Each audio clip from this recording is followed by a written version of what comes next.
जितने गुरु, अवतार, पीर पैगंबर, ऋषि मुनि भारत में जन्म लिए, उतने दुनिया के किसी कोने में नहीं।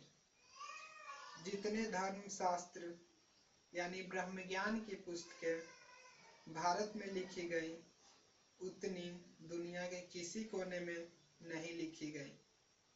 दुर्भाग्य है हमारा कि हमारे ही गुरु, अवतार, पीर पैगंबर, ऋषि मुनियों के नाम का सहारा लेकर हम भारतवासियों को ही सबसे ज्यादा ठगा जा रहा है। हमारे धन के साथ साथ हमारे अनमोल मानव जीवन को भी अंधकार में धकेला जा रहा है। आप किसी भी आध्यात्मिक संस्था से क्यों न जुड़े हों, अगर आप थोड़ा सा अपना तर्क का इस्तेमाल करोगे तो आप समझ जाओगे कि उनका ध्यान आपकी जेब पर है और कहीं नहीं। वे जो बातें बोलते हैं, सारी बातें किसी न किसी अवतार, गुरु, पीर पैगंबर, ऋषि मुनियों की कही गई बातें हैं, धर्म ग्रंथों की बातें हैं जो 100% सत्य हैं।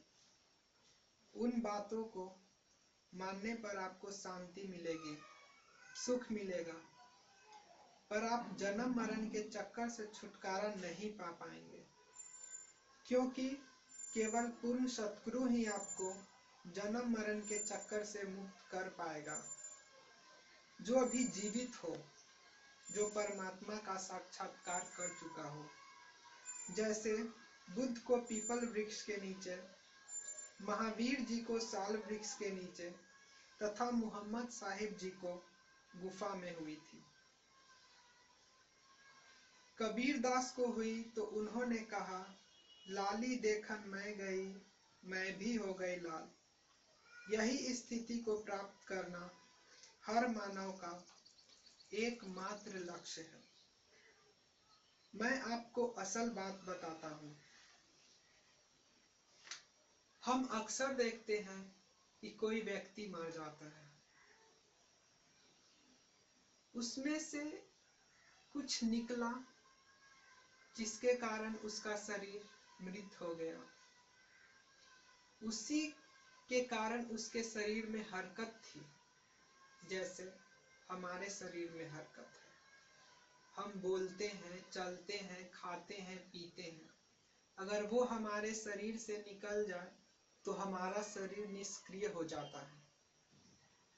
वो कभी नहीं मरता, वो केवल शरीर बदलता है। हम उसे आत्मा कहते हैं। आत्मा अगर शरीर में है तभी शरीर में हलचल है, अगर नहीं तो नहीं। हम अपने शरीर से बहुत सारा काम करते हैं, पर हम आत्मा से कोई काम नहीं करते जो कभी नहीं मरता है। सोचने की बात है, इस शरीर से काम करने पे, इस मन, इस बुद्धि का इस्तेमाल करने से लोग कहां से कहां पहुंच जाते हैं। लेकिन इस आत्मा का अगर आत्मा का उपयोग किया जाए, आत्मा की शक्ति का उपयोग किया जाए, तो हम कहां नहीं पहुंच सकते हैं। ये आत्मा जो है वो परमात्मा का अंश है। इस नाते हम परमात्मा के पुत्र हुए। परमात्मा में जितनी शक्तियां हैं वो सब इस पुत्र रूपी आत्मा में भी मौजूद है। अगर हम परमात्मा का स्मरण करते हुए, जो परमात्मा इस सृष्टि के कण कण में विद्यमान है, उसका स्मरण करते हैं तो इस आत्मा की शक्ति जागृत होती है और यहीं पे मौजूद परमात्मा में, इसी शरीर में मौजूद परमात्मा में वो मिलकर एक हो जाती है। इसी स्थिति को समाधि कहते हैं। जैसा मैंने पहले भी कहा कि महात्मा बुद्ध, महावीर, मोहम्मद साहिब को जिस चीज की अनुभूति हुई, उसी अनुभूति को समाधि कहते हैं। यह समाधि जीवन में केवल एक बार लगती है, बार बार नहीं, और जीव मुक्त हो जाता है। वह जीते जी ही इस माया से छूट जाता है। उसे बार बार समाधि नहीं लगती। जैसे कि बीज को अगर एक बार ही भून दिया जाए तो वह नहीं जमता, उसे बार बार भूनने की जरूरत नहीं पड़ती। तो मैं आपसे कहता हूं, आप जिस भी संस्थान से जुड़े हुए हैं उसमें जितनी भी बातें हैं, किसी न किसी गुरु, पीर, पैगंबर, अवतार द्वारा कही गई बातें हैं, 100% सत्य बातें हैं। उनको आप दिल से फॉलो करो। इस परमात्मा को हर वक्त हाजिर नाजिर देखो, हर कण में। जिस तरह से आप किसी व्यक्ति से बात कर सकते हैं, उसी तरह से आप इस परमात्मा से भी बातें कर सकते हैं। अनुभव के द्वारा, अनुभव से बातें हम इसे कर सकते हैं, हम इसे अनुभव कर सकते हैं। तो ये शक्ति जागृत होते जाएगी और इस परमात्मा में मिलकर हम उस परम स्थिति को, उस परम पद को जीते जी ही प्राप्त कर लेते हैं। आप जिस भी संस्थान से जुड़े हैं उस बातों को फॉलो कीजिए। लेकिन एक बात मैं आपको बताना चाहता हूं कि आप जिस भी संस्थान से जुड़े हैं, उन्हें वहां पे वो बातें तो बताई जाती हैं जो सही है, क्योंकि वो धर्म ग्रंथों, किसी गुरु, पीर, पैगंबर की बातें हैं। लेकिन ये टारगेट नहीं बताया जाता कि आपको जीते जी ही इस स्थिति को प्राप्त कर लेना है।